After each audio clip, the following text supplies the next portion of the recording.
আকাশবাণী আগরতলা। স্থানীয় সংবাদ পড়ছি নন্দিতা রায়। আজ বুদ্ধ ধর্মের প্রবর্তক, শান্তি, মৈত্রী ও অহিংসার প্রতীক ভগবান গৌতম বুদ্ধের 2568তম আবির্ভাব জয়ন্তী বা বুদ্ধ পূর্ণিমা। এই তিথিতেই তিনি বুদ্ধত্ব প্রাপ্ত হন এবং তার মহানির্বাণ লাভ হয়। বুদ্ধ জয়ন্তী উপলক্ষে মূল অনুষ্ঠানটি হচ্ছে আগরতলার বেনুবন বিহার বুদ্ধ মন্দিরে। এখানে আজ ভোরে বুদ্ধ পূজা অনুষ্ঠিত হয়। বুদ্ধ পূর্ণিমা উপলক্ষে বুদ্ধ ধর্মাবলম্বীদের অংশগ্রহণে পদযাত্রা অনুষ্ঠিত হয়। বিশ্ব শান্তির জন্য প্রার্থনা করা হয়। বুদ্ধ মন্দিরে বিশ্ব বৌদ্ধ পতাকা উত্তোলন করা হয়। বৌদ্ধ ধর্ম নিয়ে আলোচনা চক্রেরও আয়োজন করা হয়েছে। বিকেলে আলোচনা চক্রের প্রধান অতিথি হিসেবে উপস্থিত থাকবেন রাজ্যপাল ইন্দ্রসেনা রেড্ডি নাল্লু। বুদ্ধ জয়ন্তী উপলক্ষে বেনুবন বিহারে প্রাঙ্গণে মেলারও আয়োজন করা হয়েছে। বুদ্ধ পূর্ণিমা উপলক্ষে রাজ্যপাল ইন্দ্রসেনা রেড্ডি নাল্লু রাজ্যবাসীকে শুভেচ্ছা ও অভিনন্দন জানিয়েছেন। শুভেচ্ছা বার্তায় রাজ্যপাল বলেন, বুদ্ধের প্রচারিত শান্তি, সম্প্রীতি ও অহিংসার বার্তা আজকের পৃথিবীতেও খুবই প্রাসঙ্গিক। ত্রিপুরা উপজাতি এলাকার স্বশাসিত জেলা পরিষদের চেয়ারম্যান জগদীশ দেববর্মা বুদ্ধ পূর্ণিমা উপলক্ষে রাজ্যবাসীর প্রতি আন্তরিক শুভেচ্ছা জানান। অষ্টাদশ লোকসভা নির্বাচনের 7ম পর্যায়ে 8টি রাজ্য ও কেন্দ্রশাসিত অঞ্চল থেকে মোট 904 জন প্রার্থী নির্বাচনে প্রতিদ্বন্দ্বিতা করবেন। নির্বাচন কমিশন জানিয়েছে, 1 জুন 57টি সংসদীয় আসনে অনুষ্ঠেয় ভোটের জন্য মোট 2105টি মনোনয়নপত্র দাখিল করা হয়েছে। মনোনয়নপত্রগুলি পরীক্ষা করার পর 954টি মনোনয়ন বৈধ বলে বিবেচিত হয়েছে। পাঞ্জাবের সর্বাধিক সংখ্যক মনোনয়ন জমা পড়েছে। সেখানে 558 জন প্রার্থী 13টি সংসদীয় আসনের জন্য মনোনয়ন জমা দিয়েছেন। এরপরই উত্তরপ্রদেশে 13টি সংসদীয় আসনের জন্য 495টি মনোনয়নপত্র জমা পড়েছে। নির্বাচনের এই শেষ পর্বে উত্তরপ্রদেশ ও পাঞ্জাবে 13টি করে, পশ্চিমবঙ্গের 9টি, বিহারের 8টি, উড়িষ্যার 6টি, হিমাচল প্রদেশের 4টি, ঝাড়খণ্ডের 3টি এবং কেন্দ্রশাসিত চণ্ডীগড়ের 1টি আসনে নির্বাচন হবে। সব পর্যায়ের ভোট গণনা হবে 4 জুন। অষ্টাদশ লোকসভা নির্বাচনের বাকি 2টি পর্যায়ের জন্য প্রচার এখন তুঙ্গে। কংগ্রেস নেতা রাহুল গান্ধী গতকাল হরিয়ানার মহেন্দ্রগড় ভিওয়ানি সংসদীয় ক্ষেত্রের চরখি দাদ্রিতে এক নির্বাচনী জনসভায় ভাষণ দেন।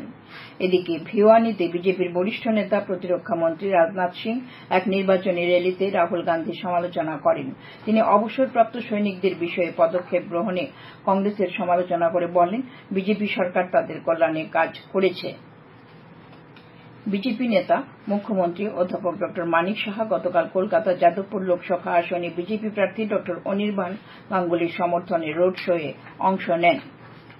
ত্রিপুরা মধ্যশিক্ষা পর্ষদ পরিচালিত এবছরের উচ্চতর মাধ্যমিক মাদ্রাসা ফাজিল এবং মাদ্রাসা আলিম পরীক্ষার ফলাফল আগামীকাল প্রকাশ করা হবে। ওই দিন বেলা 12টায় পর্ষদের মিলনায়তনে এক সাংবাদিক সম্মেলনে পর্ষদ সভাপতি ধনঞ্জয় গণচৌধুরী ফলাফল প্রকাশ করবেন। গতকাল মধ্যশিক্ষা পর্ষদ থেকে এক বিবৃতিতে পর্ষদ সচিব ড দুলাল দে এই খবর জানিয়েছেন। শ্রোতা বন্ধুরা, আকাশবাণীর সংবাদ সহ বিবিধ খবরের বিস্তৃত আপডেট পেতে লগ ইন করুন www.newsonair.com এবং নিউজ অন এআইআর অ্যাপ এবং টুইটার অর্থাৎ এক্স প্ল্যাটফর্মে।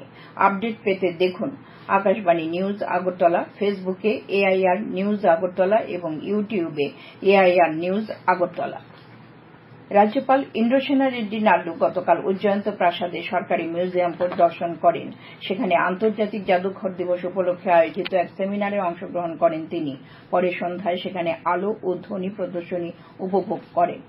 গত 2023-24 অর্থবছরে উজ্জয়ন্ত প্রাসাদ জাদুঘরে 2,65,343 জন পর্যটক ঘুরে দেখেছেন। অনুষ্ঠানে পর্যটন দপ্তরের অধিকর্তা তপন দাস এ খবর জানান। এর মধ্যে 12,739 জন বিদেশি নাগরিক।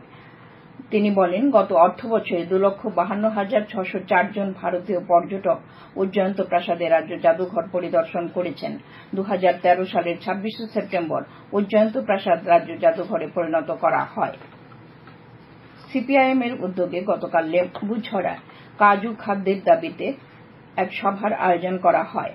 সভায় ভাষণে এলাকার বিধায়ক তথা সিপিআইএম নেতা নয়ন সরকার মানুষের জন্য খাদ্যের ব্যবস্থা, পানীয় জলের ব্যবস্থার দাবি, বেকারদের কর্মসংস্থানের দাবি জানান। সভায় ভাষণ দেন টিওয়াইএফআই এর রাজ্য সম্পাদক কুমুদ দেববর্মা এবং সিপিআইএম নেতা দিলীপ দাস। সদরের আন্তঃস্কুল ক্রিকেট প্রতিযোগিতার শেষ দুটি কোয়ার্টার ফাইনালে আজ অনুষ্ঠিত হবে। এতে নরসিংগড়ের পঞ্চায়েত মাঠে ভবন ত্রিপুরা বিদ্যা মন্দির খেলবে হিন্দি স্কুলের বিরুদ্ধে এবং তালতলা মাঠে বিদ্রোহী কবি নজরুল বিদ্যা ভবন খেলবে উমাকান্ত ইংলিশ মিডিয়াম স্কুলের বিরুদ্ধে। বৃষ্টির কারণে এই দুটি খেলা গতকাল বাতিল হয়েছে। গতকাল অপর দুটি কোয়ার্টার ফাইনালে জয় ছিনিয়ে সেমিফাইনালে উঠেছে হলিক্রস স্কুল ও প্রগতি বিদ্যা ভবন। ঘরোয়া প্রথম ডিভিশন লীগ ক্রিকেট প্রতিযোগিতায় কসমোপলিটন ক্লাব রানার্স হয়েছে। টিসিএ থেকে এই আসরের সেরা 4টি দলের তালিকা প্রকাশ করা হয়। আসরে আগেই চ্যাম্পিয়ন হয়ে আগামী মরশুমে সুপার ডিভিশনে খেলার ছাড়পত্র পেয়েছে হার্ভে ক্লাব।